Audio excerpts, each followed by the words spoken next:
Such affectionate acceptance. Put a chick in it, make her gay. Ain't nobody got time for that. They were big. They were hitting hard too, man. I feel like I'm taking crazy pills! Broaden the areas of participation for women. That sounds very stylish. What is my problem? What do you think? Beat sitting home watching television?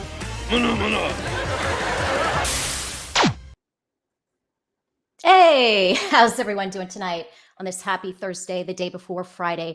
And then we will have the weekend. Good times. Thank you for joining me tonight. I have a very special guest, really great guy. Love his art, love what he does. So let's go ahead and we'll go ahead and bring him on. But first, let's play our little intro.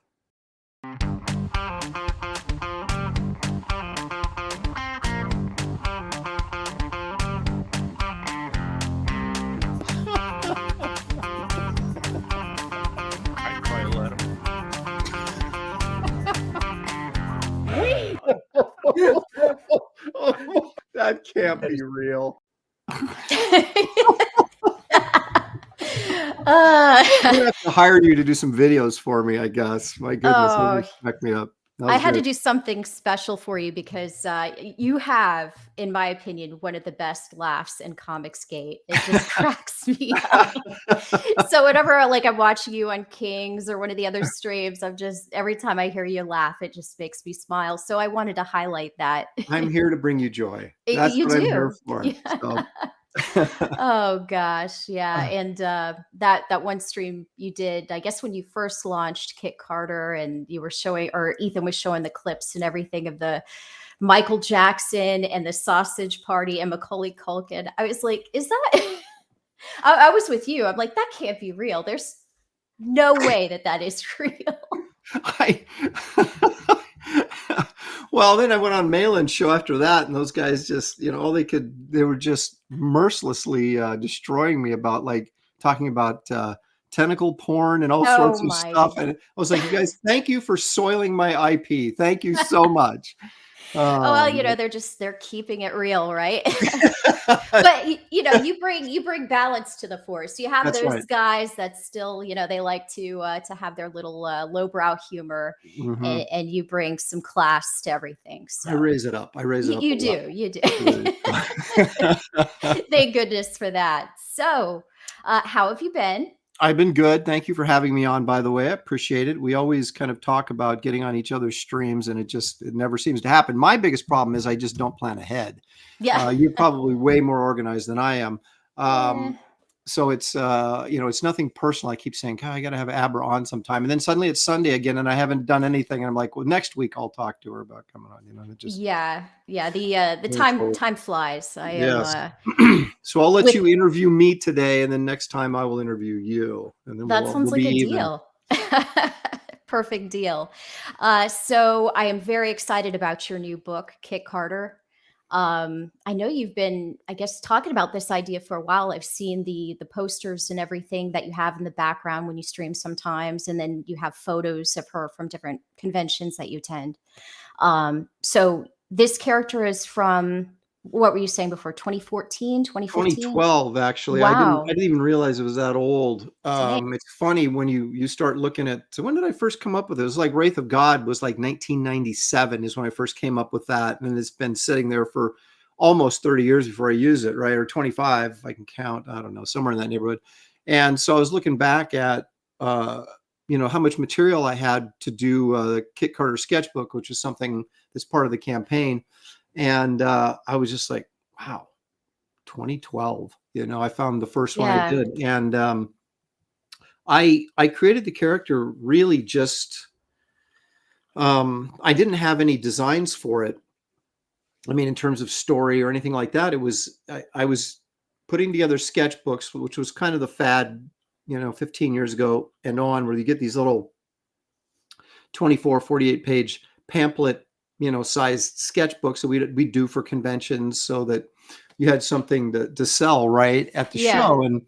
And what I found out pretty early on was if you put a girl on the cover, it's going to sell twice as well as if you don't, A little bit of the And curve appeal. that's right. I mean, my very first sketchbook had my son, who was at the time probably about 6, on the top of a dinosaur, and I thought it was a really cool sketchbook cover. And I was like, eh. As soon as I put a Jungle Girl on there, sold out. So I thought, okay, let me come up with something that doesn't feel overly exploitive and yet is still, attractive girl that I can put on the cover that'll still sell. And so I came up with this just kind of a B movies 50s kind of bubble helmet sort of concept. Well, I didn't come up with it. It's been used for Right. But you decided to incorporate it into right. Exactly. Yeah. I thought, because everybody sort of, for whatever reason, the nostalgia or whatever it is, just kind of digs that whole sort of bubble helmet space vibe, It's like retro, old but new again kind of Yeah, thing. exactly. And that's what I'm all about, being old and yet trying to be new again. So so I put it on I mocked it up so that it looked like it was a kind of like a B movie poster. It was Kit Carter versus the Astro Zombies is what it said. And it was, I did the piece and I thought, wow, this is way too nice for a sketchbook cover. So I went ahead and turned it into a print and ended up doing something less time consuming for the sketchbook cover, but it was still Kit Carter, but it wasn't this elaborate image that I had come up with. And so I just started going to shows with these sketchbooks and a couple of the prints, and everybody's like, and I guess maybe because I named her and it just wasn't some random Space Girl drawing, but she had a name, everybody was like, well, when's this coming out? I mean, people have been asking me since 2012. Oh yeah. Is this coming out? And I kept saying, soon. I mean, I don't know. I didn't even have a concept for it. Now, is this something you pitched to like DC or no? any? I did do that with Wraith of God. I did pitch that to DC and was getting somewhere with that with Dan DiDio before he got fired. I'm sorry, let go. Yeah, as they like to say, made redundant. Yes, but I had never planned anything because I always looked at Kit Carter as kind of.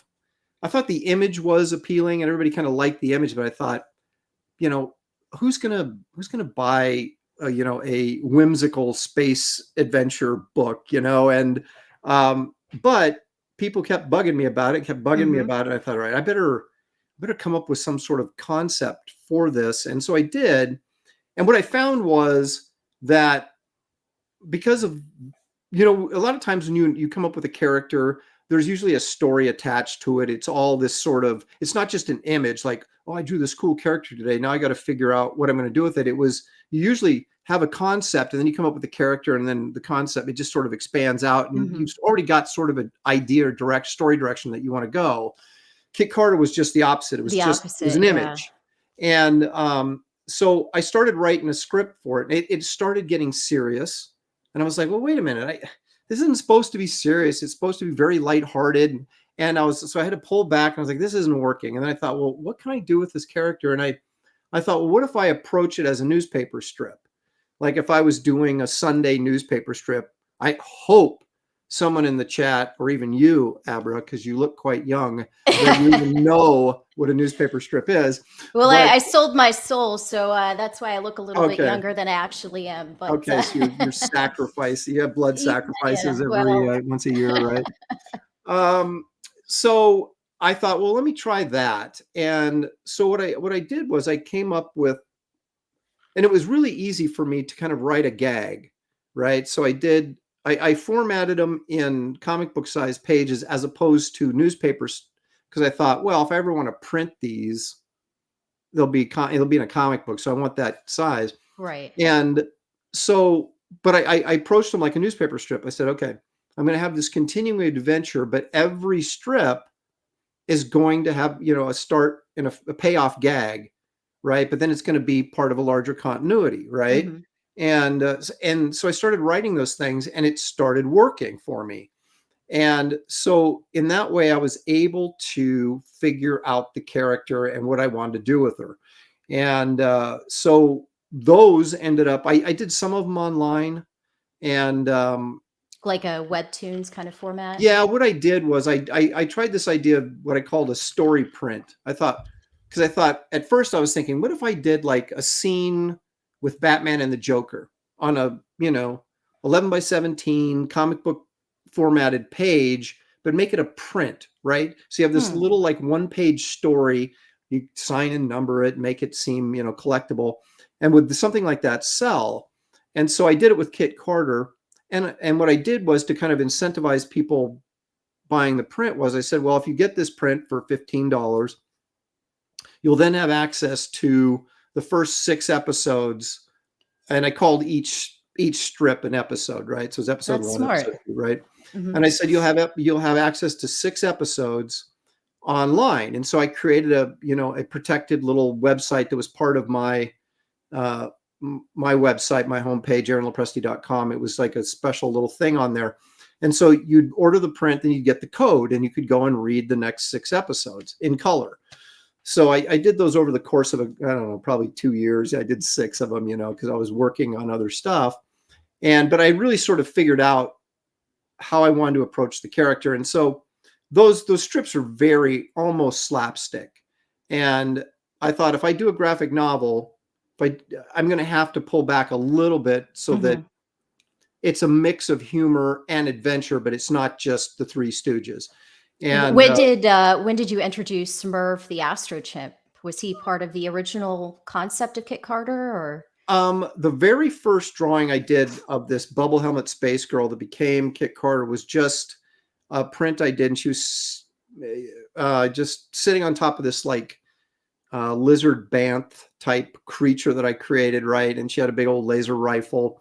And then the second one I did was a watercolor painting, and it was her, and I did put Merv in there as just like her sidekick, a monkey sidekick, because it seemed like the natural thing, right? Monkeys in space. So yeah, but I hadn't named him or anything, right? And then by the time I did Kit Carter Astro Zombies, Merv never showed up in any of the prints I did, but he was always kind of in my sketchbook as, if I ever did a story, he would be a part of it.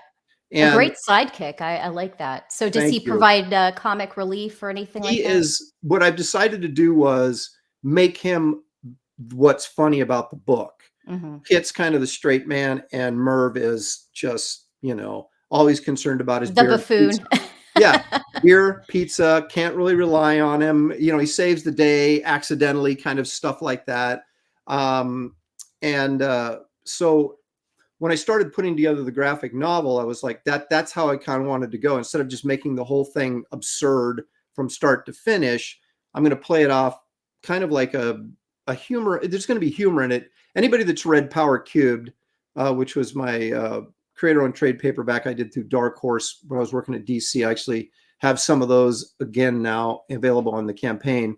I need to go back and pick one of those up too. So that's a straight story with humor in it, and that's kind of how I'm going to approach Kit Carter, because the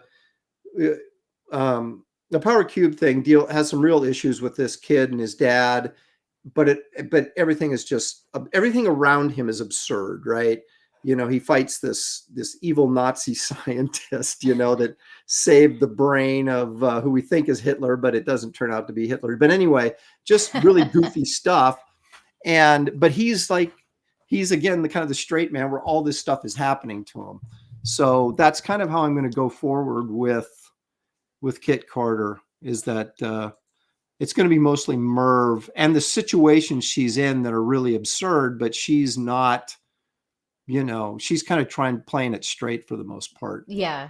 And it took me a long time. Like maybe a little bit of Bones or Kirk, and then you have kind of like the straight man Spock there, kind of thing. But everything comes back to Star Trek, doesn't it? It has to. I'm intrigued by the whole concept of space zombies. Well, is that from B movie time frame as well? It just sounded B movie to me, like Astro Zombies. I was like, I don't know where I come up with some of this stuff, That's but great though. So I was like, so I came up with like villains for her, like the lava guy that we see in the campaign. The first 14 episodes of Kit Carter are a backup story in Blood Hunters. Wraith of God Blood Hunters. So people that ordered that will kind of get the Kit Carter preview. And that should be coming before too long here. Yeah, Right? I'm supposed to get them on the 7th of November. So, and then we're going to start Yeah. shipping out right away. I've got Oh, everything great. else, the rough sketchbooks, everything, all the stretch goals are all ready to go. My dear 92-year-old mother's, she's actually over there packing them right now. And so I've got everything in except the books. And when they get in, we're just putting them, bagging them, boarding them, putting them in the boxes and shipping them out. So You were saying she was like an assembly line machine, right? she is. Well, she brags about she has the ability to do mundane tasks for long stretches of time, and it doesn't bother her at all. Yeah. And so, I found that she's been living with us for almost like 10 years. And, and she's getting to a point where she, at 92, she doesn't get around well. And, she still can get around, but it's not easy. And, so, she's either planted in front of the computer playing card games or watching Hallmark romance movies. And, she really wants something to do. So I can understand that. So 2 years ago, I showed her how to bag and board, how I wanted it done. She puts on gloves so that she doesn't fingerprint the books. And she, all 3,500 copies of Wraith of God, she bagged and boarded, and all of the Garbage Man trades and the Power Cube trades and all the stretch goal trading cards she bagged and boarded all that stuff. And I got her doing it again. Citizen Ronan says you pay her in candy. Actually, she's the one who buys the candy, and I'm in there stealing it from her. I keep telling her, I'm like, Mom, will you quit buying candy? Well, you like it. I go, yeah, that's exactly why I want you to stop buying it. Yeah, we have 2 pounds of the Halloween candy left over because my husband and we do the keto thing, so we don't do sugar or carbs. And yet you got 2 bags of candy laying around. Well, we got it for the kids, but Okay. unfortunately we didn't have as many kids come through the neighborhood as we were hoping. And so now they're just sitting there in Ziploc baggies on the counter. And every time we walk just by, staring at you, right? They're just staring at I feel you. like an addict, looking at it. Yeah. I am. Goodness. And I admit it. I just lean into it. It's just chocolate is chocolate. I'm not walking past it. Well, So- my only saving grace is that Atkins does like close proximity to candy bars and M&Ms and stuff like that. So I could have an Atkins M&Ms and feel like I'm cheating and going into my addiction a little bit. My wife Shelly, she was years ago when she was still teaching, was doing Weight Watchers, and there was this. She goes, you got to do it with me, or I'll cheat. And I'm like, I really don't need to lose that much weight, because I'm one of those guys that stays within 10 to 15 pounds of where I should be. Yeah. Regardless of what I eat, I am always that 10 to 15 pounds of where I should be. That is a gift right there. Cherish that. And so I said, all right, I'll do it, because I could lose 10, So we go into this whole meeting thing and have to meet this. And it was through the high school that she was teaching at. There was like a group of teachers up there. They're all women. I was the only dude in there. And so I went in and talked to I know. I was in there. They even got pissed at me because I went in there and I talked to the counselor, and I said, I really only need to lose 10 pounds. He goes, well, minimum, you got to lose 15, or why even do it? And I said, all right. Good All Lord. right, I'll lose 15. It's like fat camp. Right. I thought, well, because I was at like 200, and I said, okay, I really want to be 190. So I said, okay, I'll go down to 185 just to, So we did the whole Weight Watchers thing, and I was losing weight. I never cheated. I was, because I get sort of competitive about that stuff, and I never cheated. And Shelly's just like, I'm just losing weight every time I go in, and she's so And then the eyes are narrowing, like yeah. And then all the women in there were getting pissed at me because I was up there lecturing them, going, hey, look it. Aaron, were you mansplaining? Yeah, I was saying time is going to go by regardless. So you might as well stay dedicated to the diet. So at the end of that period of time, you've lost the weight. And they were just like, and I ended up, and then it became addicting, right? So I got down to 185, and I'm like, I can go 5 more, so I got down to 180, and I got to tell you, I felt really light on my feet, but I actually got they gave me a lifetime membership thing because I went past my goal just right on time. And it's like, they offered me a teaching job as a weight, I was just you could have been a coach or something. Because as soon as I got off it, I just started pounding carbs again, and I was right back up to 200. So But it was But still a healthy 200 for your, your height and everything, I'm well, sure. we So let's hope so. that's But your story and you're sticking to that's it. right, exactly. So, but that's my claim to fame is that I could be a Weight Watcher counselor if I so desired. I don't know if it pays good or not. I may have to look into it. There was this show called Little Britain that I used to watch back in the day when there was still humor on TV and still humor on the BBC. And they had the two guys that would play all these different parts and put on, fat suits and prosthetics and everything. And one of them was they had fat fighters, and it was the coach was the guy dressed up as a fat woman, and he's just very condescending, and there's a Indian woman in the class and he always pretends like he can't understand you. She's like trying to, I'm sorry, dear, I can't understand you. But yeah, I always think of that. And it was always kind of like, do what I say or, but not as I do kind of thing. Right. Exactly. The good old days of comedy. But yeah, let's get back on track. I kind of go off. Why should we even get back on track? Let's just. Because you have an awesome campaign here. Let me bring it up. Okay. Let's see here. Do that. Share screen. I understand. Citizen Ronan is pointing out that I have a lot of stories about people ending up hating me. Now he's saying women at Weight Watchers hate me too. Yeah. I need to keep my mouth shut is what I need to do. Oh, well, I mean, if you have good advice, there's nothing wrong with that. All right, so let's see here. Let me go ahead and I'll start off and we'll just play the video real quick if you're okay with that. Sure. Because it's a really awesome video. I paid good money for it. We should show it as much as possible. Yeah, I'll make a big screen here. Do I have the volume? There we go. There we go.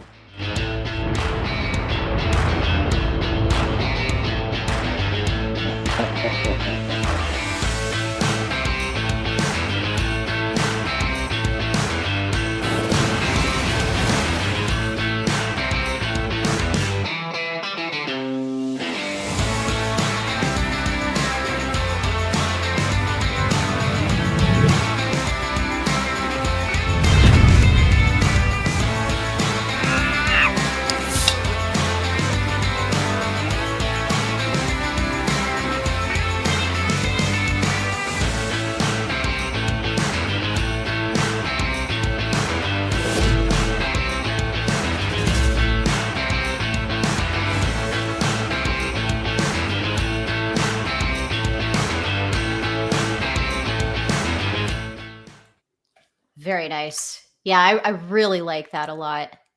Oh, thank you. I'd like to say I had something to do with it, but I mean, what I do is I got this guy and I tell him what I want said, right? I write the stuff that's going to be appearing in there. And then I give him a bunch of images and then I just say, give me something that's a minute long. And then he comes back with, stuff and I go, well, it looks great. I couldn't do that. So, all the transitions are awesome. I like the overlaid effects that he did, and the sound effects I think are key. I've seen a lot more creators with their videos incorporating the sound effects. So, it's just a little details that not, maybe everyone won't notice it, but I'm a geek, so I kind of pick up on stuff like that. Well, I know if I got you in my corner, I've done something right. So no, it's good. Give the guy props. So good job. So this is for the hardcover. Hardcover, right? There's going to be a hardcover and a soft cover.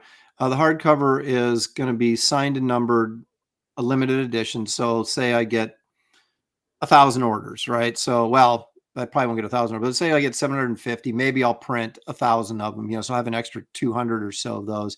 But there's not going to be much. The number is going to be determined by the orders, and that'll have an extra gallery in it of like some pinup art and stuff that won't be in the soft cover. I backed that and a T-shirt, but you really got me with the art on this soft cover by Chris Stevens. Oh my God. I'm going to have him on my show Sunday, I think, unless he chickens out. He's kind of camera shy, but if you're not following him on Instagram, you need to follow him on Instagram because his artwork is amazing. He does covers for, all the major players, but he does a ton of commissions, and they're all, for the most part, full color like this. But even his black and white stuff, his inking is, along with his drawing, but his inking is tremendous as well. He's just really talented guy, and he's someone that when I was getting sort of canceled, or attempted to be canceled when I launched Wraith of God, he was sort of a guy that reached out to me and had my back, so to speak. And so I've been wanting to use him on something. Yeah. And his colors are so vibrant, as you can tell on this cover. I saw when you unwrapped the actual Yeah. cover. Oh my God, that was just mind blowing how vibrant it was. Yeah. And I don't think this picture does it justice. No, that's a crappy scan. I'm going to rescan it. Yeah. But when it actually gets printed, but I was thinking, I don't want him to do a Wraith of God cover because it'll just be all black and dark. And I was like, I want something that's going to really be colorful. And he brings this back, and it just reminds me like of a pulp magazine cover, which is kind of exactly what I was going for. So yeah, I was thrilled to get it. And I would have made him the hardcover and me the soft cover, but I'm not shipping a bunch of books twice. You get them shipped to you from the printer, then you ship them to the artist to sign them, then he's got to ship them back. That's just like 2 more chances for him to get damaged, right? Mm-hmm. So I said, I'll be the special guy. I'll do the hardcover. I'll make his the soft cover. That's going to be the trade edition, if you will. But so yeah. I'm real happy. I picked up a bunch of copies of the different Wraith of God covers because each one of those were so good. And now I'm looking at these covers here. Like I said, I got the hardcover, but I'm definitely going to pick up this soft cover as well. And this guy, I love this lava guy here. That's it's awesome. He kind of reminds me of what was that one where they were the Fantastic Four were fighting that huge. Oh, that's right, from like the Mole Man. Yeah, the Mole Man's creatures. Yeah, I'm sure that all that stuff over the years has influenced me, right? So I'm sure you'd see there's Kirby Monster in there for sure. The funny thing is like I said, the first official Kit Carter print I did with the name Kit Carter on it had the Astro Zombies, right? The second one I did was Kit Carter versus the Molten Menace, and that was this character. Mm-hmm. So I might incorporate the Astro Zombies because the whole idea of Planet Doom is she has to go to this planet that's just full of monsters, and she's got to go through this this basically obstacle course of death to get to the bad guy. And so I can throw in a bunch of different monsters and creatures if I want to. And so that tree monster is something that I created ages ago. And my son was just a wee lad. He's 30 now. So, and I've never just used a couple years ago. Yeah, just a few years ago. So I'm thinking this is my opportunity to use all these monsters I've created over the years and just, what do you do with them? Right. And, so we'll see how many of them I can squeeze into this book, but, he's really cool. I could just picture him hurling like flaming rocks at Kit and everything. He appears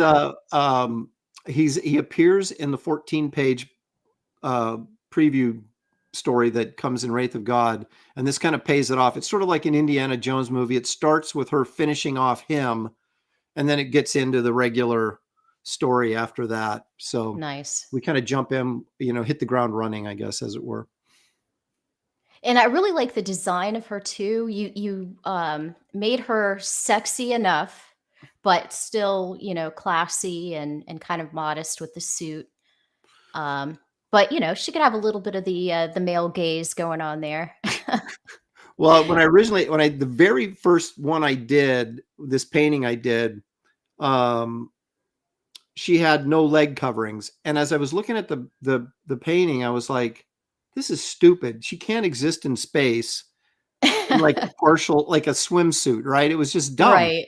And so that's when I put her in the full suit, and she's been in it ever since. So Yeah, I definitely like it. And this is, what's this guy here with the horn and the I don't know. claws? We'll see what happened was this was originally going to be the cover. And I didn't like for a cover image, I didn't like the sideways pose of Kit. I wanted her more, I wanted more movement in her figure. She's a little straight up and down, you know? Mhm. And so I gave it to Kelsey Shannon, who's coloring the book. And I usually color my own covers, but this is the first time I've overlapped campaigns simply out of necessity, because if I waited too much longer, it would be too close to Christmas to launch, which I think is a bad idea. And then Yeah. I would have had to wait all the way past Christmas before I could launch it. So I'd have this huge dead period, which I didn't want to do either. So I thought, well, I'll take a little bit of a risk and open this campaign before I deliver Blood Hunters, and hope that everybody trusts me that they're going to get Blood Hunters, which you will. So I was going to color this myself, but I didn't have time because I had to get this out before October was over. I did not want to get into November and December with opening this campaign. So I sent it out to Kelsey to color it. And as he was coloring it, I started looking at it, and I was going, I just think I can do a more dynamic cover than this. Mhm. And so I took the same basic concept, but changed her positioning a little bit, and I like it so much better. And not that I don't like this piece, because I do. And it's going to be in the gallery in the hardcover. In the hardcover, yeah. Yeah. But I decided, if you look at go down one more. There you go. Nope. No, I mean the up. I'm sorry. Up. Yeah. Sorry. Right there. Yeah. I just think that pose has just more energy in it. You know what I mean? And Yeah, how she has her hand, because it looks like the vine there is like crushing her arm a little bit. And just the curve to her body and her torso. I like that kind of sense of movement. I don't like when I have figures, even if they're drawn well, if they're like kind of straight up and down or on one plane, it just feels really stiff and boring to me. So I like to get that, even when I'm drawing male figures, I like to get some curve and, the hips going one way, the shoulders going the other way, that kind of thing. So that you got, and you get to see her hourglass figure too. Right. Exactly. And I actually kind of like the tree monster better than the dinosaur. He's like an old favorite of mine that I created, like I said, 25 years ago. And I haven't really done much with him. And I thought, I'm going to throw him in there. And then I was able to also rethink the Merv, and thinking the cover needs to tell us a little bit more about Merv. And so I thought, yeah, you could see where his priorities are. Right, exactly. And I My thought beer. that's a nice little touch. And so I just think overall it's better for a cover piece, storytelling wise and all that kind of stuff, than the other one was. So I made that change.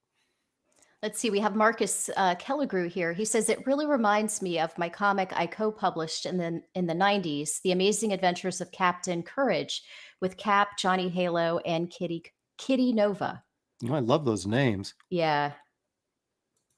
Well, it's not a bubble helmet space girl, like I said, is not an original concept by any stretch of the imagination. It's just kind of, my take on that. It's almost a genre in itself at this point, Mm-hmm.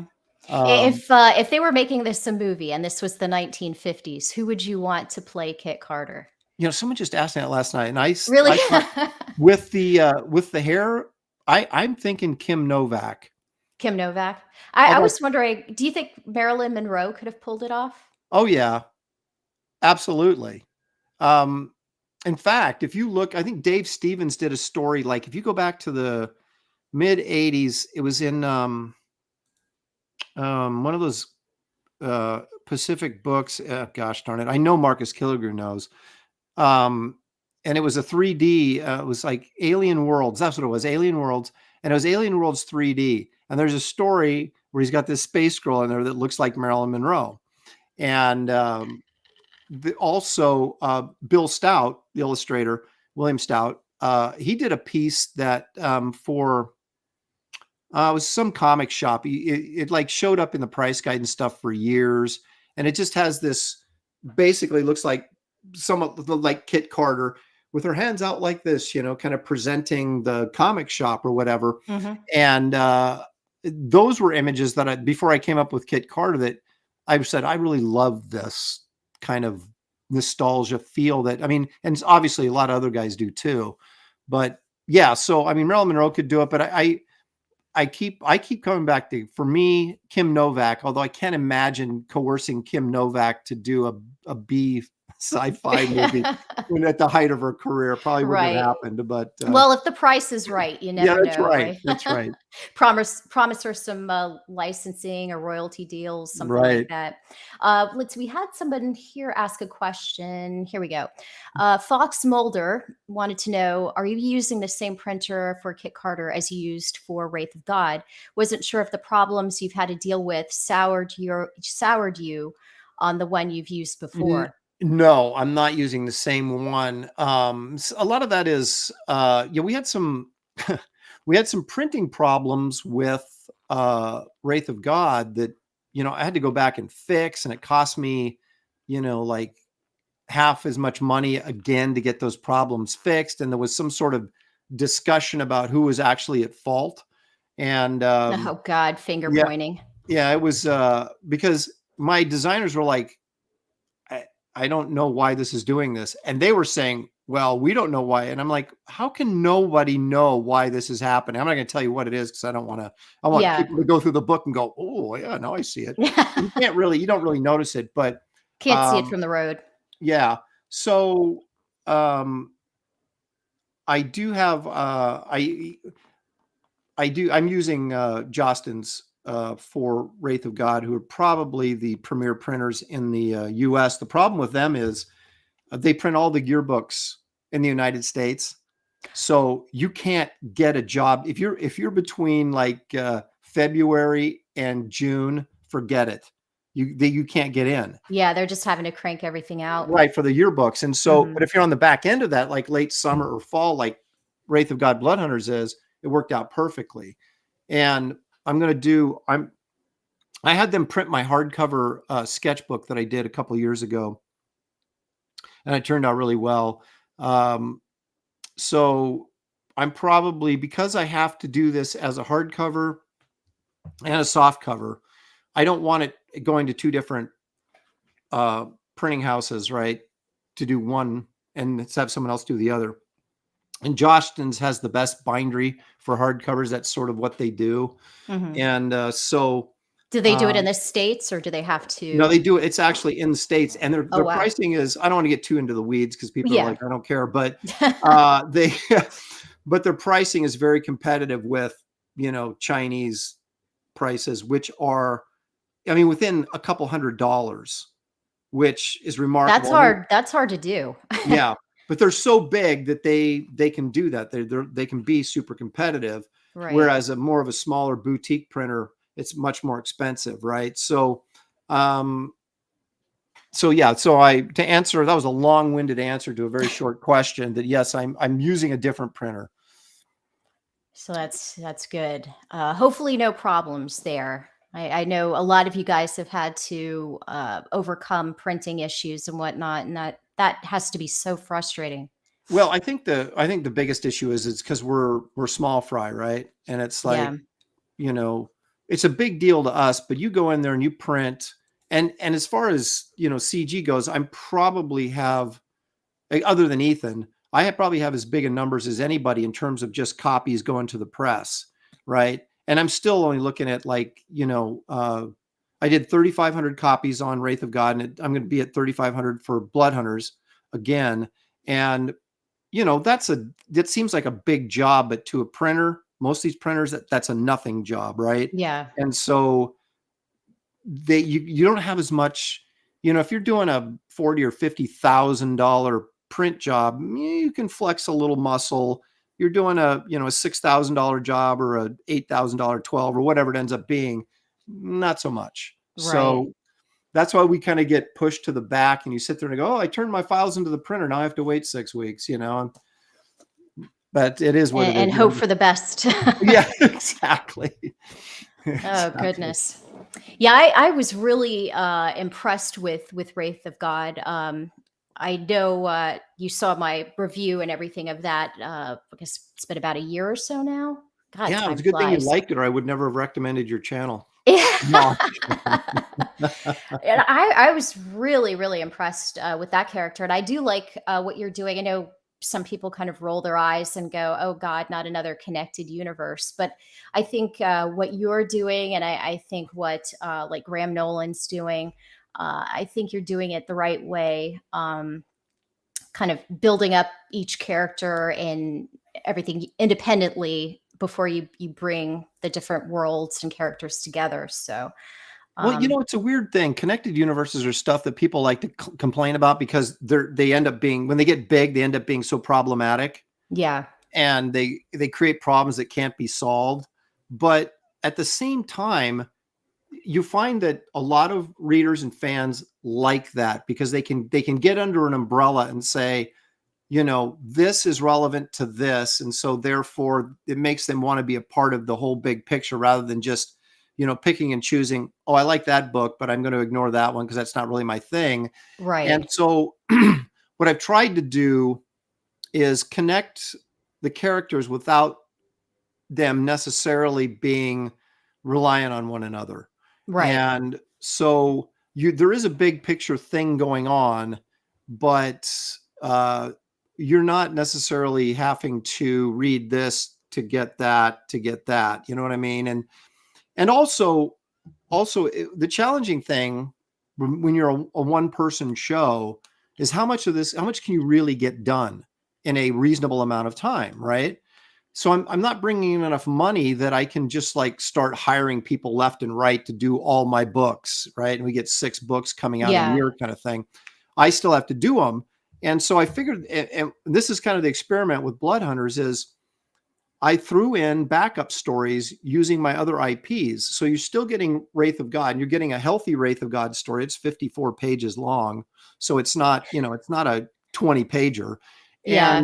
But then you're also getting 16-page Garbage Man story, and people that have read the Garbage Man trade paperback, now they're asking me, hey, when are we going to see more Garbage Man? Right. And then I've had people ask me about Power Cubed. When are we going to see more Power Cubes? I'm Mhm. like, I don't know. There's only one of me. And, but I figured if I can drop in these backup stories, along with the main feature, maybe that's the best way to sort of like get one book out, but it feels like 2, or maybe it Yeah. feels like 3. No, I'm never going to go crazy and do a 108-page book again like I did with Blood Hunters. It just takes too long. But Yeah, it's yeah, go ahead. no, I was just going to say it's great as the consumer, the reader, but it more work for you, and then we have to wait longer. Right, So, right, it's nice to kind of get them a little bit more frequently. right. You got to kind of figure out because I think if you wait too long, you risk people just getting bored and they move on to something else. Right. Right. And so what I did with Kit Carter, I wanted to do Kit Carter because I felt like people wanted me to do it. And I kind of felt like, okay, if I can do this and get it out of the way, I can get back to what my other plans were. This will probably end up being my most popular character. And then they'll be going, where's more Kit Carter? And then I'll really be screwed. But I, my goal was, I've got Matt Ryan, who inked me on Wonder Woman and Justice League and a ton of books in my career, Ms. Marvel. He's inking this for me so that instead of me penciling and inking like I do Wraith of God, I can draw this book in 4 months tops, right? It's supposed to Mhm. be 64 pages, somewhere in that neighborhood. And then I can feed him pages. And so then while I'm drawing, he's inking. And then of course they go to Kelsey, who's coloring. And then this book gets done in actually a reasonable amount of time, like if I was doing it for DC or somebody, right? And so then I can do my next Wraith of God and then you're on a schedule where you can get 2 books done a year instead of just 1. And so we'll see how that goes. And that'll allow me to get more product out there more frequently and try and keep people from getting bored and saying, I'm tired of waiting for Aaron's next book. Let's go see Yeah. what this guy's doing. Well, I mean, I also like how you're kind of trying to keep the brand out there and the Kit Carter name out there. You have the T-shirt, which I did pick up one of those, so I'm going to be Did, happy sporting that around town. did you get the Um, teal or the black? I got the teal, and I There was you going to go. say thank you so much for offering a color other than black. I like black.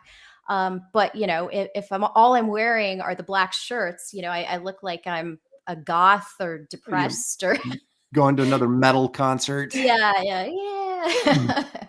So yeah, Ethan had like a few colors there. Like I had the gray Cyber Frog shirt. But it's just nice to have different options so you could kind of not have a one show kind of wardrobe. And I do like that there. I like the Merv kind of with that smirk on his face. It's great. Thank And you. then the shot glasses, of course, for people who like to collect those. That's really good. Are you going to try to do another shot if you reach a certain dollar amount? I don't know. We'll see if I might get Shelly might talk me into a shot of Fireball. We'll see. We got another backer. Woohoo! Excellent. Thank you. Yay. 10 away from 500. How about that? Very nice. So yeah, this campaign is launched stronger than any of my previous ones. So I'm hoping that we'll at least do as well on this as we did on Wraith of God. And but yeah, we're gonna do 6 shot glasses total. Will be the collection, and each campaign will have. I mean, we've got the Wraith of God and Garbage Man. Now we'll have the Kit Carter one. The next one may be the nightclub or that kind of fits perfectly with the shot glass theme. Yeah, the nightclub. Yeah, exactly. And the goal is we're going to get 6 shot glasses, and then we'll offer like a little tray that holds all the shot glasses and that type of thing. So it'll be kind of fun. That'll be very nice. Let's see. And this was really really special. I like this, the old school looking almost old style movie poster. You were saying the dimensions are not they're 14. It's 14 by 36, and which is called an insert movie poster. And they I don't know if they really do them anymore. I haven't seen them with modern, but they went up into the 70s and a little bit into the 80s because Raiders has one. I actually have it, and they're easier to display because they're not quite as big as a movie poster, and just the cost of a frame for a movie poster is unbelievable these days. Yeah. So, cost of everything. Yeah, really, true. And I just felt like, just personally, these are one of my favorite formats for movie posters. Is this insert size of 14 by 36, and this is the type of project that really fits that kind of thing, because you would see these type of inserts, on 50s B movies, and I could see this on the back of a wall or something, or back of a door. I'm sorry. Yeah, that'd be really nice. So I've wanted to do one of these for years, and I've been planning it for years to actually just do a Kit Carter insert movie poster, take it to conventions and stuff like that. And then I thought, well, gosh darn it, if I'm doing the campaign, I'm going to put it on there, and it'll make me do the poster, because I really want to do it. It's just been a matter of sitting down and doing it. And this is a color rough, of course. It's not the finished art that's going to be on the poster. But anytime, are you going to do like watercolor or anything like that for it, or I'm probably going to do it in oils. Oh, very nice. It'll have more of that kind of classic old feel to it, and let's see. Fox Mulder had a question here. He said, how has the rate of pages you're drawing for your own projects compared with what you had to do while you were working for Marvel and DC? It's honestly, it's not all that different. I never, obviously a little bit slower on the stuff I'm working on, because I have a deadline, but I don't have a serious, like, hardcore get this done in 30 days kind of deadline regardless. Right. Like they're not going to withhold a paycheck on a Friday if you don't get it turned in. Right, exactly. and there have been pages in Wraith of God that I redrew, and it was like, you sit there and there's nothing more frustrating than penciling and inking a page. I mean, it's bad enough when you pencil it, but you pencil it and ink it, and then you go, this doesn't work. I have to change it. You gotta Oh do my another God. page, so I had a few of those, and So what happens? Because not coming from an artistic background, do you have to scrap it and redo the whole thing, or can you salvage anything? Like, do you white stuff out and? well, what we used to do is like cut and paste panels, right? You'd say, okay, I Mhm. can save this panel. And what I did on Wraith of God specifically, there was a scene, if you remember, when the sheriff shows up at the silver mine where they're kind of hiding out, and he has Yeah. that conversation with Esther, right? And I was looking at that, and I did it, and it was written to be 2 pages. So I drew it and inked it, and I started looking at it, and I was like, this doesn't need to be 2 pages. And so I thought I can take a page out of this and add to the fight scene at the end, which it'll be more interesting for people to have a longer protracted fight scene than it will this conversation that could take place on 1 page and not be stretched out over 2.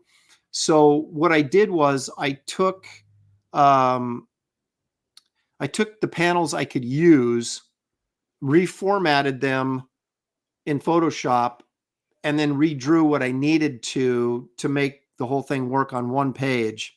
So it's kind of a little bit of both. I used what I could salvage, and then I drew some new stuff. And then it allowed me to go in and add an extra page to the fight scene, which it actually ended up needing. So, and it's funny, you don't, at least I don't, when I'm writing, and I think a lot of writers are this way, you get sort of self-indulgent, like every word you say is like, holy crap, someone should be writing this in stone. This is genius. The 10 Commandments all Right, over again. exactly. But then when you start drawing it, you realize what an idiot you are and going, well, what was I think? At what point did I think this was a good idea? When it was Mhm. writer Aaron thought this was brilliant. And then artist Aaron is going, you're an idiot. Why are you being so self-indulgent? And, then you become the editor of yourself. And it's nicer when you catch that stuff before you draw it. Mhm. Yeah. But sometimes I catch it, sometimes I don't. And then you realize it, and and I'm one of those types of people that I just can't let it, if it bugs me, I just can't let it go. I gotta fix That it. is me. Yeah, I can't. Even if nobody else would even notice it or, realize that there was an issue, I'm going to know it's there. So it's going to cause my left eye to twitch and everything. But I Uh, guess to answer Fox's question specifically, is when I was working for DC or Marvel, I would do a page a day, right? Because your stories were 20 to 22 pages long. Most of the time, when I was in my prime at those companies, there was 22 pages, right? So if you do 5 pages a week, you're going to be 2 pages short for the month, right? Because you want to yeah. complete the issue within the month. So, what I would do is I'd work 5 days a week, or sometimes 6 if I had to, whatever it took me to do those 5 pages, but it was usually I could get them done in 5 days.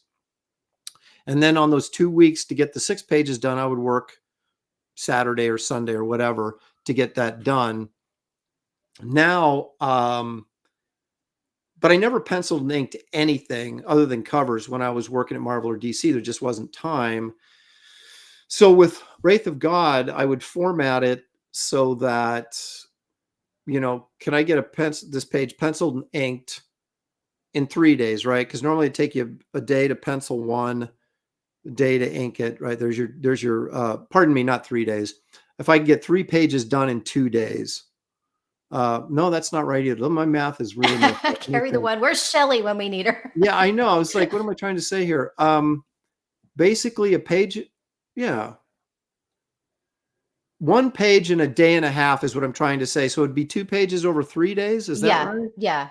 Right. So what you do is you don't pencil real tightly. You do the drawing, and then I do the shading and the line work when I'm inking it.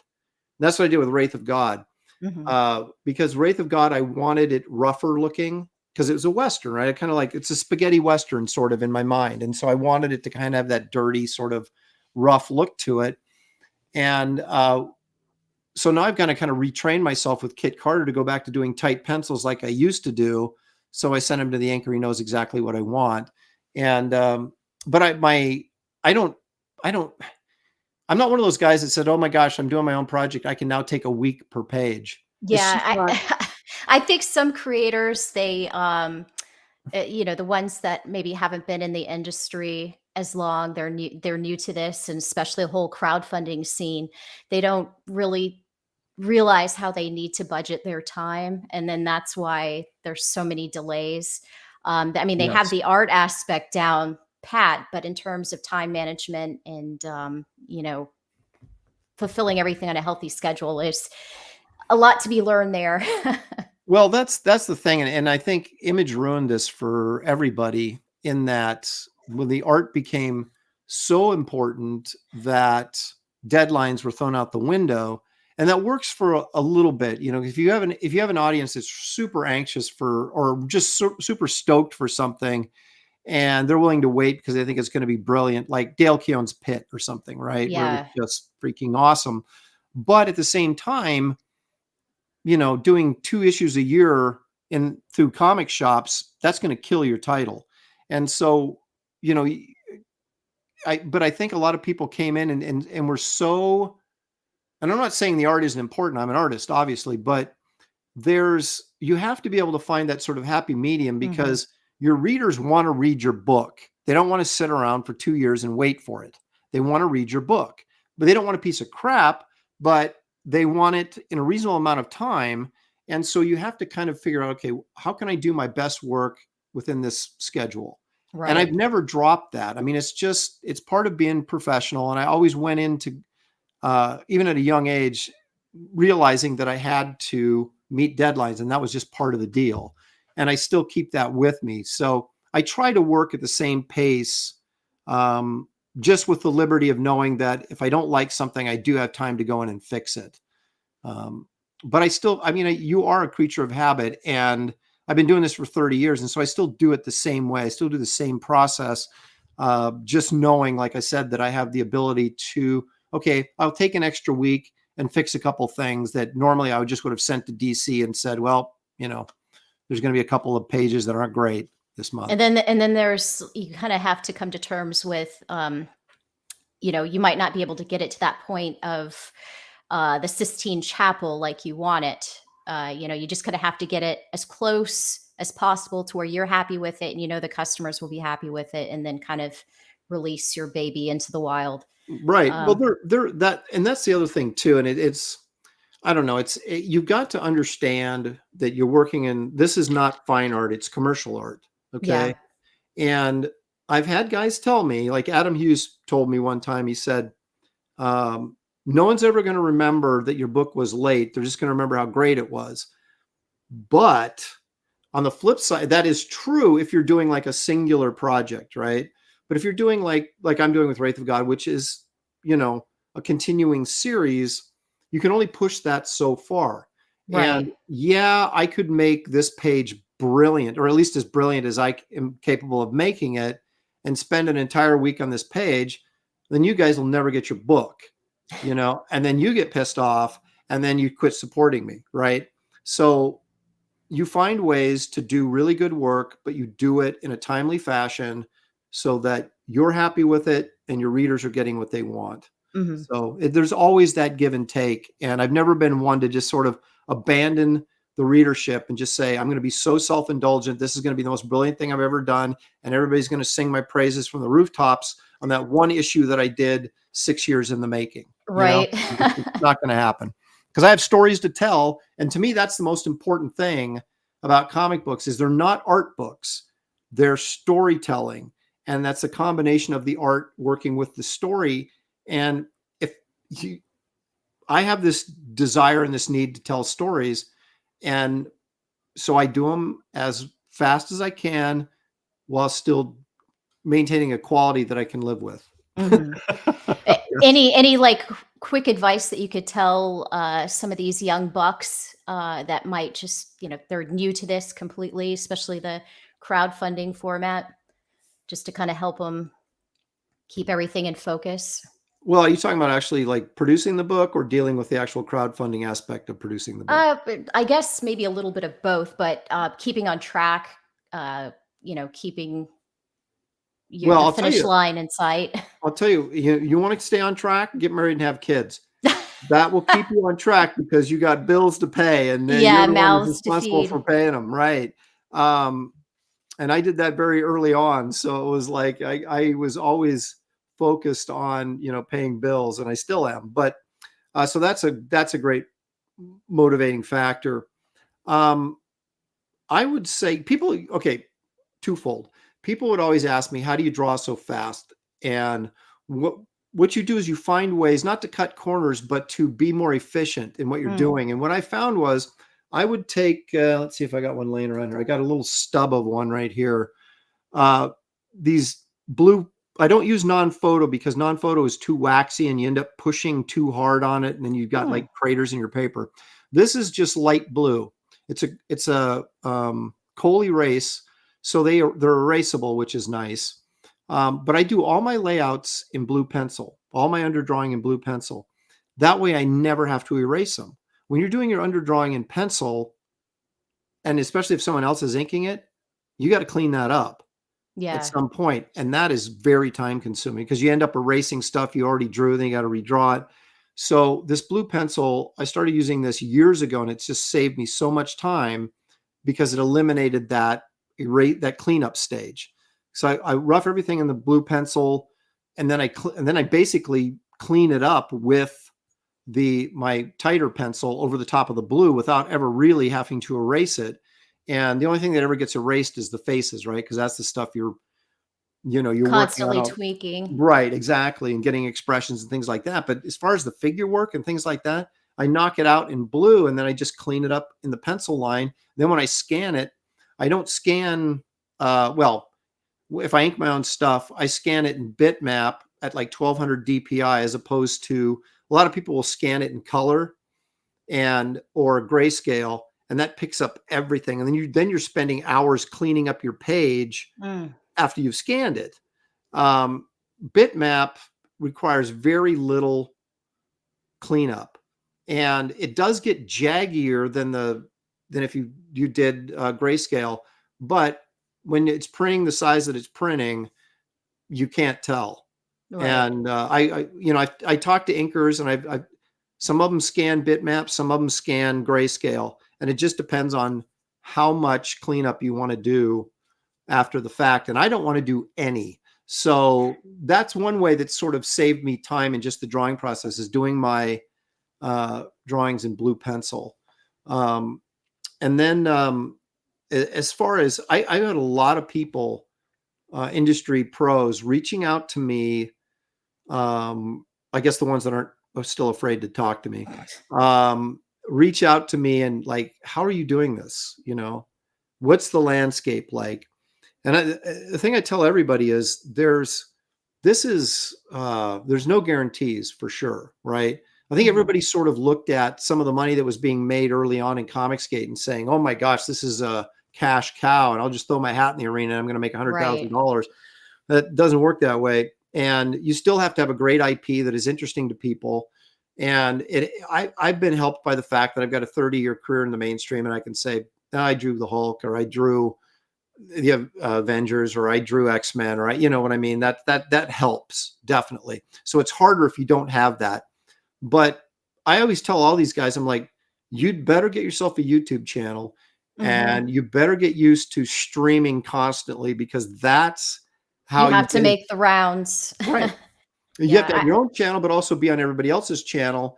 And so it's like, my gosh, you're constantly selling. And I hate to be that way because I'm not a salesman. But I understand that the stuff, every time you do a show, you've got 3 or 4 new people maybe that haven't watched your show before, and then they didn't know about your book. I had people, Wraith of God was open for almost a year from when I launched it to when I fulfilled it and ended the campaign. And I had people a month after I fulfilled going, hey, I just found out about this. How can I get a copy? Right. And you're like, how in the world did you not hear it's a about great this? thing, but a horrible thing at the same time. Right. And then that's why you did the second chance, so people could get in on because it. I started and I'd sold out. I added the ones that I had 350 extra copies is all. I put them on my Blood Hunters campaign, and they sold out, in a couple of days. And so then I was like, I guess I have to go to a second printing. And, but yeah, so no matter how many people you think you're reaching, you're not reaching half as many people as you think you are. Mhm. I dropped some numbers on a artist friend of mine. I said, look, I've got 12,000 followers on Instagram. I have 14,000 followers on my Facebook art page, Right. and 5,000 on my personal Facebook. And then I have another 10,000 on Twitter. I told him, I said, I had probably 2,000 unique backers. So out of all those followers on Mhm. social media, and then the 3,000 plus whatever subs I have on YouTube, I got 2,000 people to buy this book. So I said, you have got to get in front of as many people as you possibly can, because the percentage of people that are going to buy that book is incredibly small. And so the more, obviously, the bigger numbers you can get in front of, the more you raise your chances of selling the book. And that's the best advice. And be prepared to work. I've worked Yeah. harder at my age now than I ever have in my entire career. I'm like, why couldn't I have done this when I was 30, and had like, I've seen a few guys trying to break in and get noticed, and they kind of get upset when initially like they think they have a great idea, but it's not really well received by the public. And I guess the best advice you could tell them would be just, re-examine their their story, or just keep, trying to look, here's the harsh reality. I'm going to sound like a jerk, I suppose, but the harsh reality is that some people have really good ideas, some people don't. You have to be able to. It's like I always tell people, just because you can't draw doesn't mean you can write. Okay, so Yes. you have to be self-aware, and you have to understand and have an understanding of what sells, what doesn't sell, what do people like, what do people not like. And everybody says, oh, just do what you like and you'll be fine. Well, that's not true. You do what you like, but you do it within the framework of what you has the best chance of being successful. And we don't really know that formula, right? And it's such a mysterious combination of personality. Do people like you? Because that makes a difference. That's true. That is That true. makes a huge difference. I became, like friends with, for example, Mike Plug, right? Comic book artist, big name in the 70s. And he was a guy that I met at a con, and I liked his stuff. But after I got to know him, I mean, I went he was such a great guy that I went out and sought his stuff, So being comic book people like boobs, what did that Yeah, say? you say that's all. Yeah, they like the boobs, right? Well, there's truth in that, but there's a lot of TNA books out there that aren't doing that well either. So it's this weird combination of do people like you, or like you enough to buy your book, or like what you're doing, or how you're presenting yourself, or what your content is. All those things, Then they're factor sort of into it. backing you, maybe not necessarily your Right. project, but Right. yeah, they're supporting you. But then there's also people, they'll like you, but they'll say, I think your project sucks, and so I'm not going to spend X amount of dollars on it, right? So Yeah. you've got to present something that's professional looking. You've got to present something that's interesting on some level, that's going to captivate someone to say, oh, that could be really cool. I want to check that out, right? And I hate to try and offer a formula out there, because I don't know what it is. I've been very fortunate so far. And I think I have sort of this, I have kind of an everyman's kind of taste in a lot of ways. I'm not too pithy. I'm not like, highbrow about anything. And so generally a lot of the stuff that I like, I find other people like too. So now if I can put that in a package that really is dynamic looking, visually interesting, then you have something, right?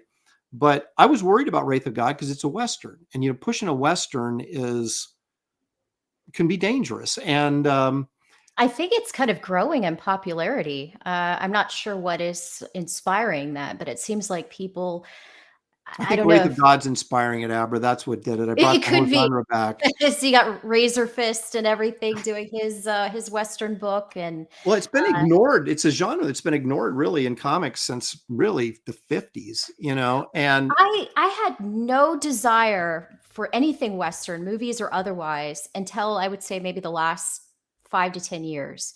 Now I'm eating up all that old stuff, and I see these projects coming out. I backed Bronze Star, Mike Barron's book, Mhm. and I mean that's incredible. And it's just so fun.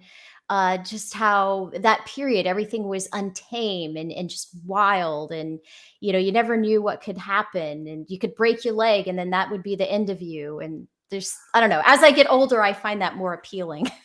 Right. And if you can mix in other elements, and that's what I was doing with Wraith of God, I was like, wait a minute, this Western, I don't think a straight Western can do it. So Mhm. I'm like, what if I made it a superhero Western? And I'm like, well, what if I made a superhero Western with monsters in it? Now you're covering basically three genres, right? And then I felt like maybe there's enough in there to draw a broader audience, right? And there's still people that bought Wraith of God because they read good reviews, like yours, thank you very much, that bought it that maybe wouldn't have bought it. And I've had people tell me I'm not a big monster guy, but I heard it was pretty good, so I checked it out.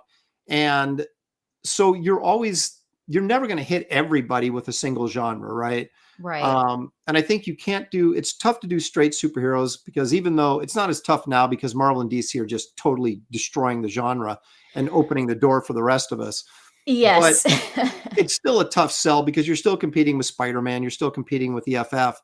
And so if you can work in genres that Point. they're not doing, that, you can get an audience interested, I think. But I think you just have to kind of pull in elements that have a wider appeal, Mhm. and then kind of work those into your story. So you're not just, if you're doing really graphic, bloody horror, that's a small demographic, and you might sell enough books to make it worthwhile, but you're not going to expand your audience.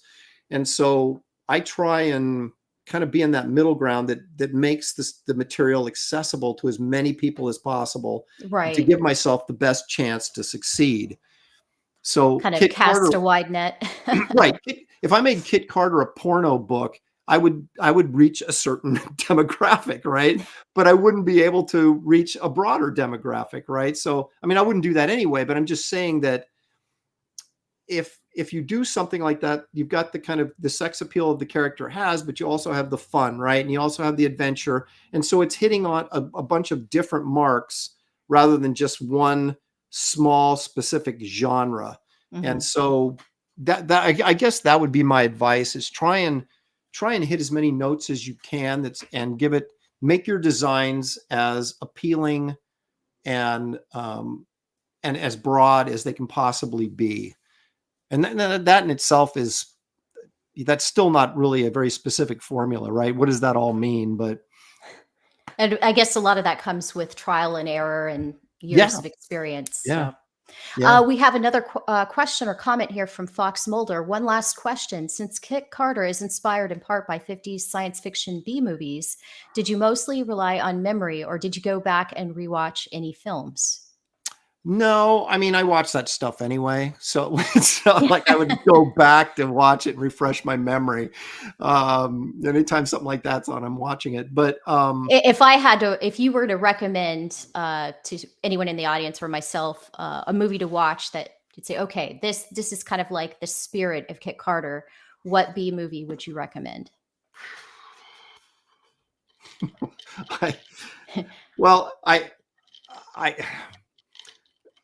Something like, and this isn't even a sci-fi movie, but like 1 million BC, 1 million years BC, which I thought was funny. I don't know that they intended it to be, but it was like, I recently rewatched that, and it's like you have these, every woman cast, and of course you have Raquel Welch, right? Yeah. But every woman cast in that film is just beautiful, right? And so you're Yeah, like, no dirt or anything. Just hair. sexy. She was Yeah. like fixing her hair before she fought a dinosaur. I found this one scene where she was like pushing her, Mhm. but it's like it was just because it was so absurd and it had dinosaurs in it. I loved it, right? And but it wasn't intended to be funny, but it was simply because of how ridiculous the whole concept is, right? Yeah. And I looked at not, I say B movies because I want that feel, but most of the bubble-headed space type stuff comes from like EC comic books and things like that, like Weird Science and Weird Science Fantasy and Frazetta and Al Williamson doing that kind of stuff. And I guess most of my B movies that I watch are horror films, but I keep wanting to say Fantastic Planet, but it's not Fantastic Planet. It's Forbidden Forbidden Planet? Planet. Thank Yeah. you. I think is sort of the quintessential like B-50s sci-fi movie.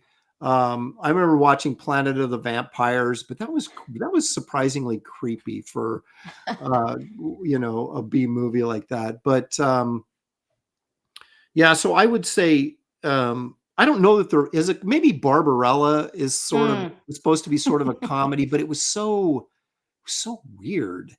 Kit Carter's not weird. It's very straightforward and humorous and fun. But when you look at the image, of course, you're going to think Barbarella. You're going to think.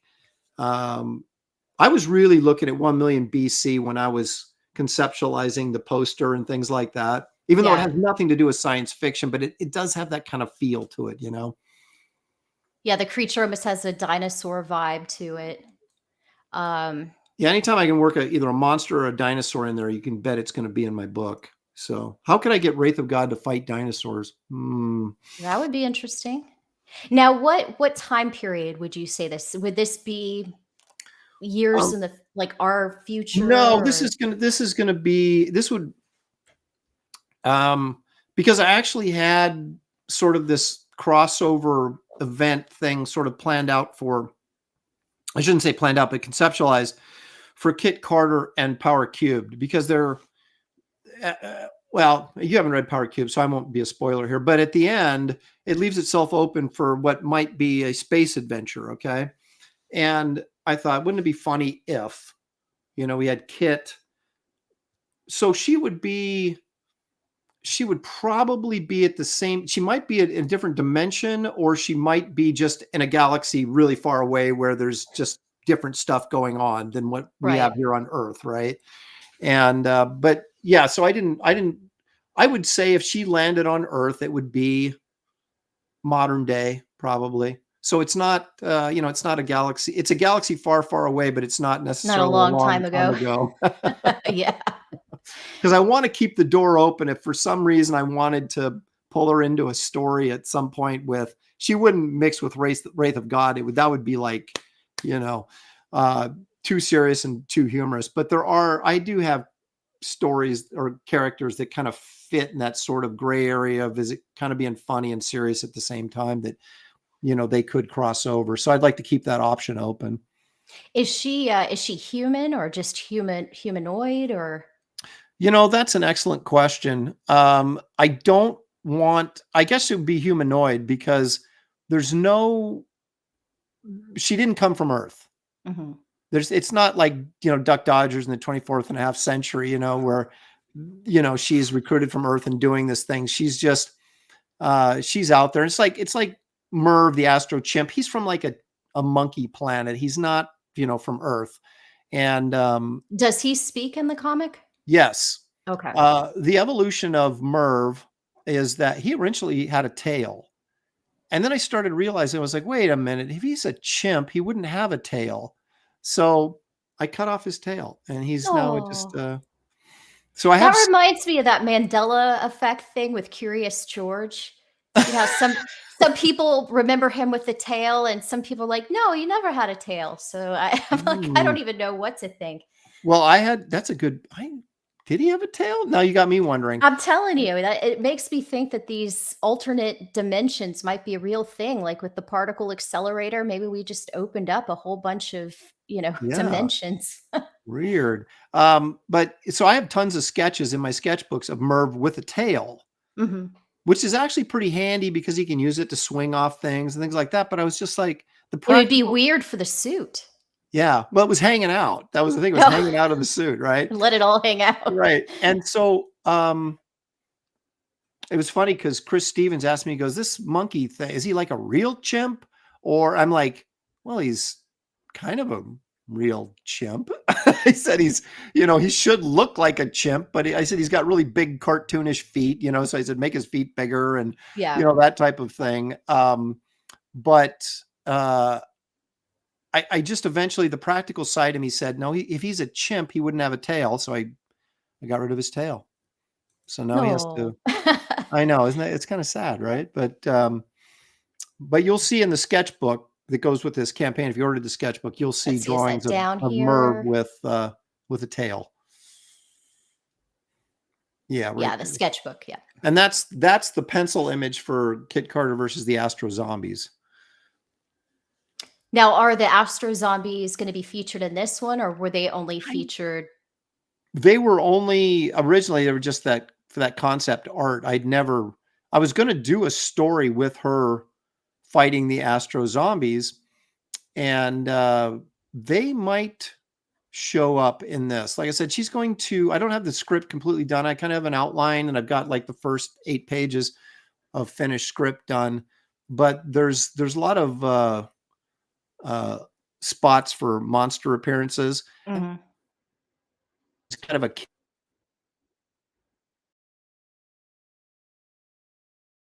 I might save them. So we'll see.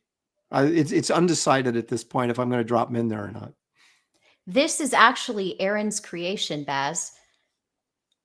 Yeah. But like we talked about earlier, if you just joined us, Baz, is that the Space Girl, Bubble Helmet Space Girl concept is widely used by not just me. So this is not necessarily, this is my take on it, I guess, on the genre. Yeah, I love it. Like I said, I've been anxiously awaiting for you to present a comic with this character. Really looking forward to the story. I think you are a great storyteller. Oh, thank you. Thank you so much. And then let's take a look here. You have finally take a look at the different options. You have your featured perk here, the 3-pack. So that includes the hardcover, the soft cover, and the sketchbook. Right. That is correct. And the sketchbook is signed. I don't know if I'm going to do it. I don't know if I presented that as a signed and numbered edition or just signed, but it'll at least be signed. And the hardcover, of course, is signed and numbered, so that'll be limited for sure. And the soft cover will be readily available. Beyond now, that, if we really start getting up there with backers, is there a possibility we can get some nice embellishments on the hardcover or anything like that? I'm looking at doing a dust jacket for it. Ooh, nice. And what I would do at that point is this would be the dust jacket, and then what I would print some like a symbol or something, or just the logo on the hardcover itself. Rather than duplicate the same image, I'd have something different on the hardcover underneath. We are working on, Shelley came up with this idea and I thought it was a great idea. I gotta put the art together first, but we're going to add at some point coasters with Kit Carter on it. And then, those beer warmers, what are they called? The koozies or whatever. Beer koozies. The foam rubber things that wrap around the beer can. And what Merv drinks is called space beer, and it actually has its own logo. And so I'm going to do one of those foam rubber things with the space beer logo on it. Sold. So you can hold your beer in it. I just have to put the artwork together. And how we'll do that is I don't know. They'll probably be like, to get the coaster and the hand thing would be like $10. And if you've already ordered, will be a secret perk where you can add it with actually no additional shipping. It'll just so that way you don't have to reorder anything. You can just you can order it, but you don't. Yeah, I was gonna say, or just reorder. Right, but you'll have a special link if you've already ordered. If you haven't already ordered, you'll get the same deal, but it'll be an add-on, so that that's what happens when you add stuff on after people have already ordered. They're like, well, wait a minute, and then you got to create perks, special perks, so they can get it like everybody else can get it without having to do a brand new order where they have to pay, The shipping shipping and on it. handling. Yeah. So The let's see, what was I going to ask here? What was is that a stretch goal for the beer? no, it's just going to be just an add-on perk. Okay.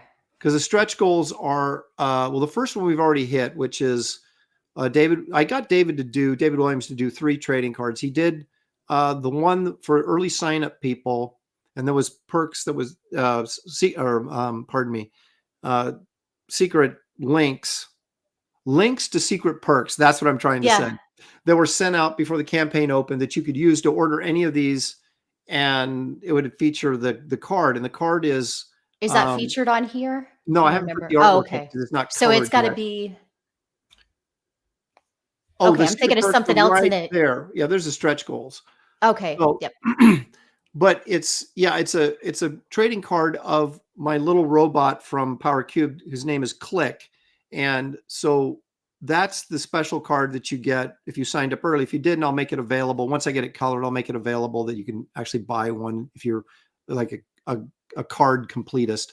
Yeah. And then the second one is an Empirus trading card. Now, Empirus is a character that plays a large role, kind of like Eon Chance does. That was, if you got the first book, Eon Chance was the value stamp that was on the bulletin page in the back of the book of Wraith of God. And there's been a lot of speculation about who this character is. And he is actually introduced in the nightclub story, backup story. And Empirus was a character that on the very first campaign, one of the stretch goals was a sticker set of characters. And he was one of the stickers. But I haven't done anything with him yet. And I have got David Williams is doing an Empirus backup story for the next Wraith of God Bloodhunters for me. Oh, very nice. And so that'll be kind of like a bonus feature that it won't be a stretch goal. It'll just be you're getting it with the Wraith of God story. And so anyway, he did a trading card for that. That was the first stretch goal. Then he did a trading card for the Power Blaster, which is the bigger robot in Power Cubed. Let's see. And then, is he? Yeah, that blue one right there. Okay. That's the Power Blaster. And the little bronze robot there. Yeah, that's Click. And so David Williams did a trading card of him. That's the special one for early sign up. Power Blaster is going to be at 60,000, and the Empirus is at 40,000, which you've already hit. And then beyond that, there's I'm going to do a Mr. Midnight trading card, the character that's mysteriously linked to the Wraith somehow. Ooh. And then at 125, Shelley came up with this great idea about doing a big sticker that you can stick on the front of your comic book box that says Empire Comics and has like characters on it. Mm-hmm. And I thought that'd be pretty cool. So that's at 125. And 150, we're doing the dust jacket for the hardcover. And if we get beyond that, I'll add some more stuff as we go. That'll be great. So yeah, let's look at some of the perks again here. So yeah, the shot glass that you mentioned earlier, all this stuff can be added on. Yep. T-shirt. Again, love the teal. I'm so glad that you gave us an option other than just black. I had him give me 6 options. I said, okay, I know everybody's going to want black, but beyond, I want another color because when I did the Garbage Man shirts, I had them the green ones and the white ones. No one bought white. So I loved white, but no one buys white. So that went out the door. And, I don't know what it is about the white. I don't find it appealing either for the character shirts. And I don't know why that is. Yeah. But the olive green one that they did, that was really popular with Garbage Man. And so I thought, okay, in Wraith of God, it had to be on black. There's no other color you do that on. That's like, of course, that's like a heavy metal type shirt. But I thought with this, she needs to have, we need a color for Kit. And so I thought teal was the best looking one. And and I think I put it up for vote on my Sunday show and everybody was like, teal, teal, teal. So I said, all right, we're doing teal. The people have spoken. Yes. And you listen to the people. I'm sorry, go ahead. No, I was just going to say quickly that The shot glasses ship separately, so even though you add them on, there's still separate shipping for them. And I apologize, that's just they're in a separate box, and that's just the way it goes. But the T-shirts last time were separate shipping because they didn't fit with the comics. Well, this is a larger format book. It's 8.5 by 11, like the old 80s style Marvel graphic novel series, Death of Captain Marvel, that type of stuff. So this is a larger format book, and happens to be the exact size that the T-shirts come in the bag. So there is reduced shipping on the T-shirts. So I guess what I'm doing is warning people, don't buy the T-shirts through the perk unless you're just getting a T-shirt. If you want a T-shirt with your order, add it on, because the shipping is much less and it will fit in with the book. So they'll all ship together this time. Yeah, that was one of the things that Ethan mentioned that I wasn't aware about, how I guess IndieGogo, when it's shooting out the stickers and everything for shipping, everyone was asking, why aren't you just putting everything together and shipping it that way? And wouldn't that save money on shipping costs? But it sounds like it prints out in some strange order. There's a couple problems. One is, if I ship everything, all the books, I ship media mail. So you'll notice on my campaigns, I'm charging $8. Everybody else is charging $10 or more to ship their books. Right. 'Cause a lot of people are shipping in priority. And I'm like, you guys are already paying enough for the books. I'm trying to give you the cheapest shipping I can. So that goes media mail. You start putting other things in there, they get real touchy. And if postmaster pops open your book or your package to check it, and you got other things other than books in there, then you're in trouble. You get on a list. Right. You get on the list, and they make you, they send it back to you, and you got to repackage it and reship it. And so I guess I shouldn't say this on air, but I am going to try and sneak the shirts in with the books and hopefully get away with it. But a lot of these other things, like the shot glasses or even the poster, if I folded the poster, I could fit it with the books, but I don't want to do that. I'm going to roll it. So the poster is going to ship separately. So that's something you have to add, that you have to buy as a perk. I mean, you can get it as an add-on, but it's not going to save you any shipping, because it has to ship separately, unless when you get down to the bottom, there's a big Kit Carter. Like I want it all kind of thing. Yeah. Yeah. And this, because there's so much stuff in it, it ships in a really big box, and the poster will actually fit in there as well. So that's the only perk you can get, where everything, the shot glass and the poster, ships with the books. And also the other thing is, we try and ship with the Gemini mailers, and everybody hears that name tossed around. They're this incredibly well-made box that folds like 3 times, and it protects the books like none of the other boxes you can ship in. So everybody wants to ship in those because it gives the book the most protection, but it's the size of the book. So you have anything that's not that size, it's not going to fit in there. Right. And so that's why you kind of have these sort of like shipping things. That's why everybody does mini prints, right? So they'll fit in with the book, and you can ship everything together. But like I said, I kind of went outside the box on this and did that really huge poster, knowing that it was going to ship separately. But to me, it's a separate item, and it's, like I could just have the poster and put it on my website and sell it, but I put it in part of the campaign, obviously, to get more eyes on it. And I'm glad that you bring that up. I always ask creators if, do you have your own site? Do you have a way where once the campaign's over, for new readers to find your book and pick it up? So like if somebody wanted to read, Wraith of God or Garbage Man, I know you have the campaign going on now, but, say it was in between campaigns, would you have these available on your site? Yeah, I don't have them up right now because I just recently redesigned I didn't do it, but had your people do it. I paid someone to do it. And, translate it. I paid some guy to do it. But they redid my website, and we have like a store feature and everything. And he's waiting for me to send him stuff that he can put up in the store. I just haven't got around to it. I've been too busy working on putting the campaigns together, and then getting artwork done for the books and things like that. And, but yes, like Garbage Man will be on there. Power Cube to be on there. until I run out of them. And Kit Carter, pardon me, Wraith of God Power is cube. will be available on there. All the stuff that's on these campaigns eventually going to make their way to my website and in the store of my website. But right now, when I keep doing campaigns, and then these books are always add-ons on the campaign. So it's like I have links on my web page to direct people to the campaign, and that's the easiest way to get this stuff at this point. And you mentioned earlier that this this is your best campaign so far in terms of first 24 hours of what I raised in the first 24 hours. great.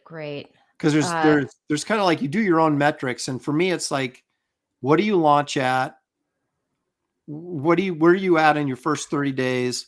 Where are you at when you close before you go into demand? And some people, like, John Malin or somebody, doesn't even go in demand. Yeah. And so you kind of chart those numbers, and then you can kind of figure out, where am I at in regards to what I did before? And you can kind of try and figure out, is this idea not as popular? Maybe it's the economy. Maybe I launched it at the wrong time of the year, try to factor all these things in. Are you doing okay despite IndieGogo's best efforts to hide you? Well, we'll find out, because on Blood Hunters, I didn't get shadow banned until I went into demand. So we'll see if I hit what numbers I hit. Because if you just go by the first day launch, first 24 hours, I did, I think, 36,000 on Blood Hunters, which was the best I'd done. And then this one I did 42.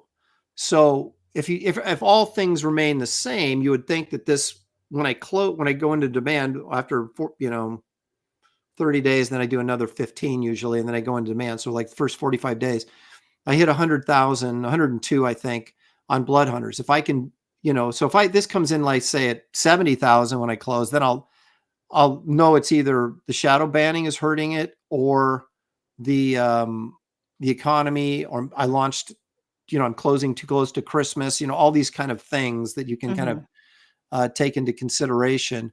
I did really well on Wraith of God after it went into demand, because I think I did like over 50,000 in sales on Wraith of God after it went into demand.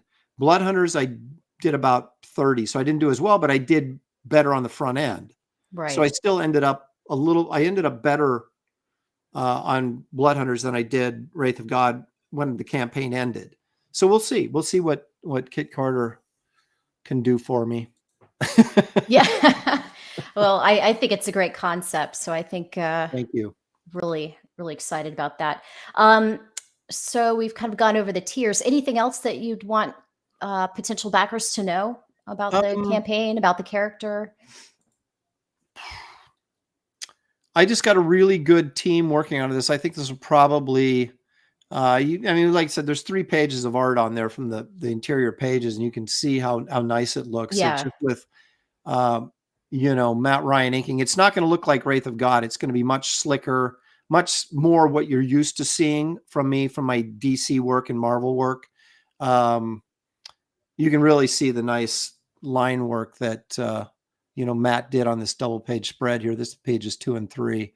This one here? Yeah. And I can zoom in on that. Oop, there we go. Kind of.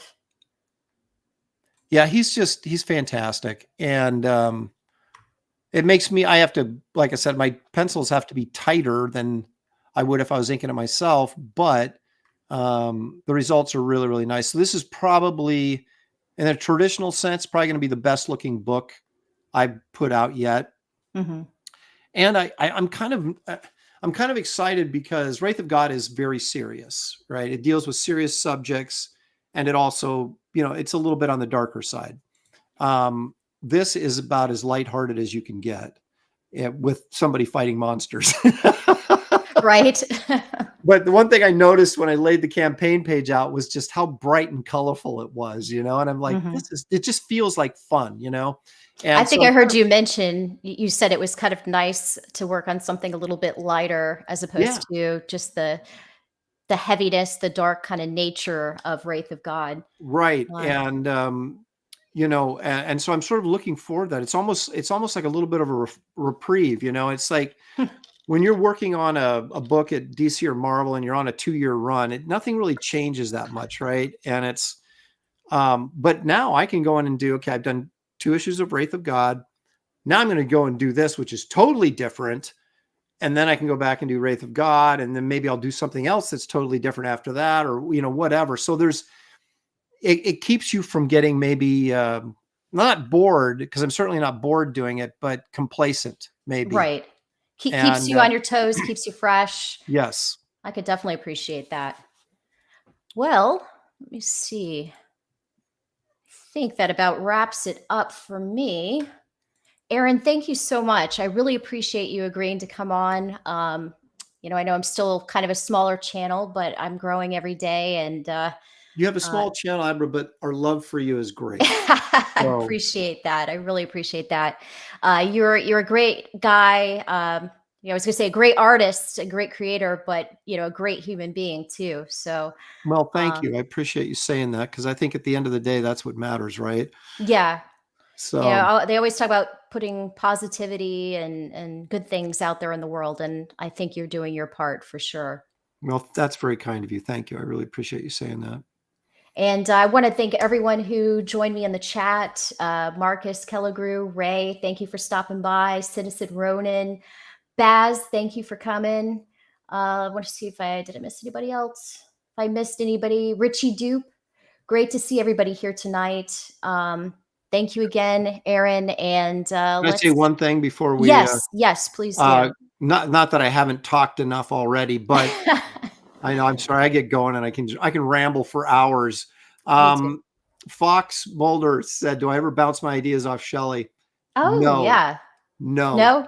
She doesn't even read. I took her Wraith of God and I said, you know, if you're going to stream with me and push the book, read this and see what you think. And I think it was the first comic I ever did that she read.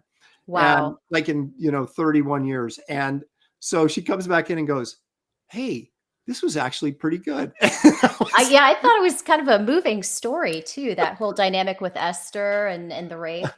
Thank you. Really, But it was just, she was so, this is actually kind of good. Like she didn't expect it to be good at all. She Like, thought you're just playing around in your Yeah, it's just studio. There's garbage, you Aaron know. again playing with his crayons.